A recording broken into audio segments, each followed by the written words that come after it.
এই দুধ পোড়া পাতিলটি কোনো রকম ঘষা মাজা ছাড়াই কয়েকটি উপকরণ ব্যবহার করে এভাবে পরিষ্কার করে নিলাম।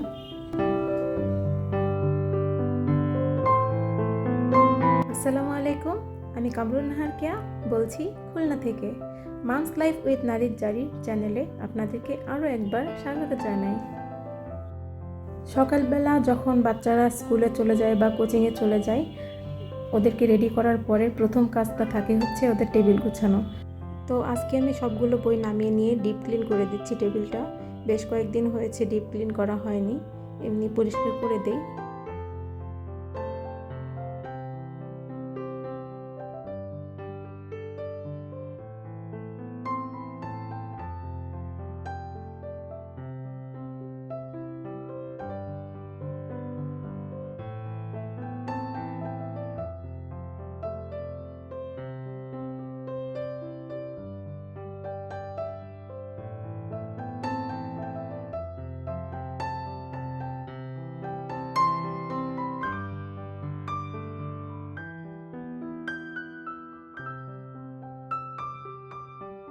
তো আমার চ্যানেলে যারা নতুন এবং আমার ভিডিওটি দেখছেন এই মুহূর্তে, যদি আমার কাজগুলো একটু ভালো লেগে থাকে বা আমার ভিডিওগুলো একটু ভালো লেগে থাকে, তাহলে প্লিজ আমার চ্যানেলটি সাবস্ক্রাইব করবেন আর পাশে থাকা বেল আইকনটি প্রেস করে দিবেন। পরবর্তীতে যখন আমি ভিডিও আপলোড করব, যেন সবার প্রথমে আপনি নোটিফিকেশনটা পেয়ে যান।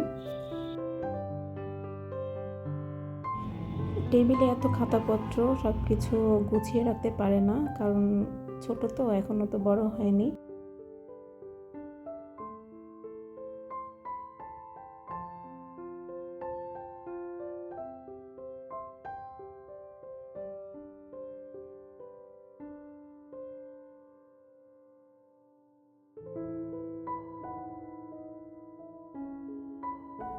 এই বইগুলো ওর ক্লাসের না, ক্লাস 7, 8, 9, 10 এই কয়টা ক্লাসের বই এগুলো সব ম্যাথের বই। ওর এখন কাজে লাগতে পারে, সেজন্য আমি পুরাতন বইগুলো কিনে রেখেছি।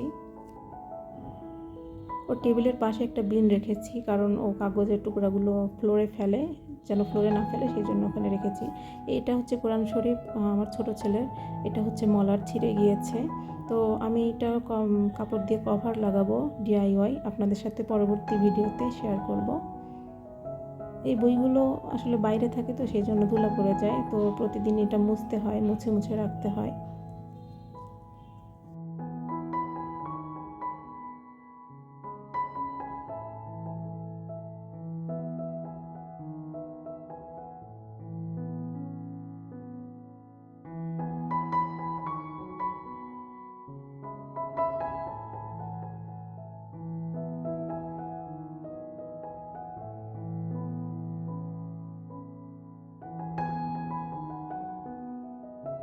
ওয়ার্ডরোবের উপরে যে ক্যানভাসটা দেখতে পাচ্ছেন, ওইটা আমি এঁকেছি কালিমা খচিত। তো আমি এখন বারান্দায় এসেছি আমার গাছগুলো আপনাদের সাথে শেয়ার করার জন্য। এখানে যে প্রথম গাছটি দেখতে পাচ্ছেন, এটা হচ্ছে অসৎ গাছ বলে, আমাদের দিকে আবার পাইকারি গাছও বলে। তো এই গাছটা আমি বনসাই করব, গতকালকে লাগিয়েছি। তো প্রথম দিনের ভিডিওটা করে রাখছি, পরবর্তীতে কেমন হয় সেটা আপনাদের সাথে শেয়ার করব। আর তারপরেরটা হচ্ছে একটা মরিচের গাছ।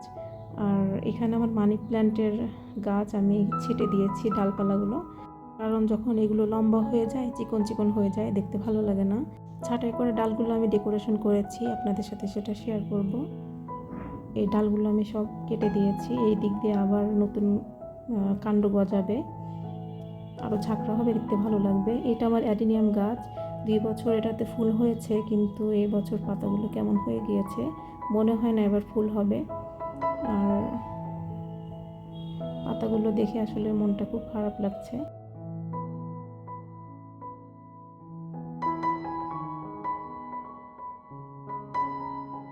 আমার মানি প্ল্যান্ট গাছের যে ছাঁটাই করা কাণ্ডগুলো, এগুলো এখন আমি গুছিয়ে নেব।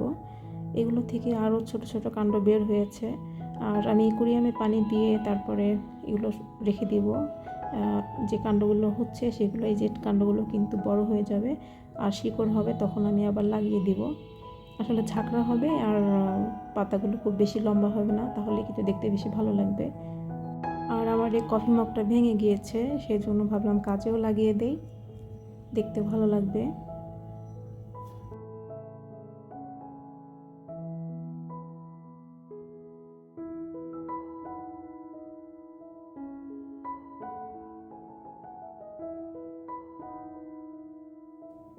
এখন আমি এটা তেলের পটের পাশে রেখে দিব, দেখতে ভালো লাগবে। আর আমার ওই গাছটার যে কাণ্ডগুলো হবে, এই কাণ্ডগুলো একটু মোটা মোটা হবে আর ঝাঁকড়া হবে, দেখতে ভালো লাগবে।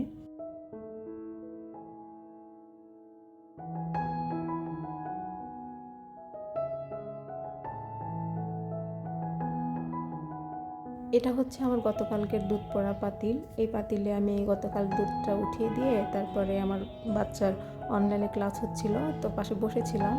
এসি অন করা ছিল, দরজা বন্ধ ছিল, আসলে টের পাইনি। এর মধ্যে পুড়ে একদম শেষ হয়ে গিয়েছে। তো আমি একদম ভোরে পানি দিব, যতটুকু পর্যন্ত পুড়ে গিয়েছে দাগ আছে আমি ততটুকু পর্যন্ত ওই পানি দিয়ে নিব, একদম যতটুকু পর্যন্ত মানে পোড়া দাগটা থাকবে।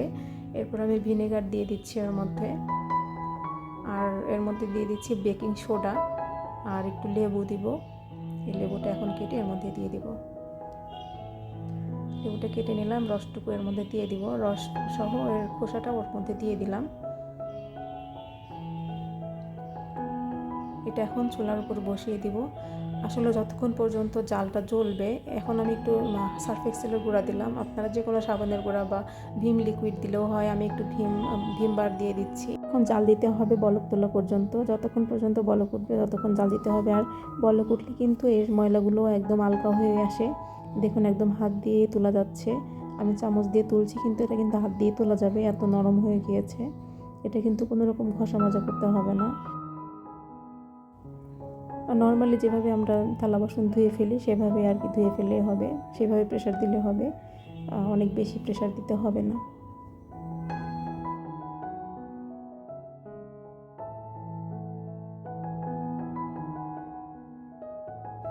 পোড়া দাগটা কিন্তু ভ্যানিশ হয়ে গিয়েছে, দেখেন একদম চকচকে হয়ে গিয়েছে। এর আগেও আমার পাতিল পুড়ে গিয়েছে এরকম দুধের পাতিল, তো আমি এভাবেই পরিষ্কার করে নিয়েছি। আমি সবসময় এভাবেই পরিষ্কার করে নিই। তবে অনেকেই হয়তো এই পদ্ধতিটা জানেন, যারা জানেন না তাদের জন্য হয়তো হেল্পফুল হবে। যদি আপনাদের কাছে আমার ভিডিওটা একটু ভালো লেগে থাকে, প্লিজ প্লিজ আমার চ্যানেলটি সাবস্ক্রাইব করবেন আর পাশে থাকা বেল আইকনটি প্রেস করে দেবেন। আপনারা সবাই খুব ভালো থাকবেন। আজকের মতো এই পর্যন্তই। আল্লাহ হাফেজ।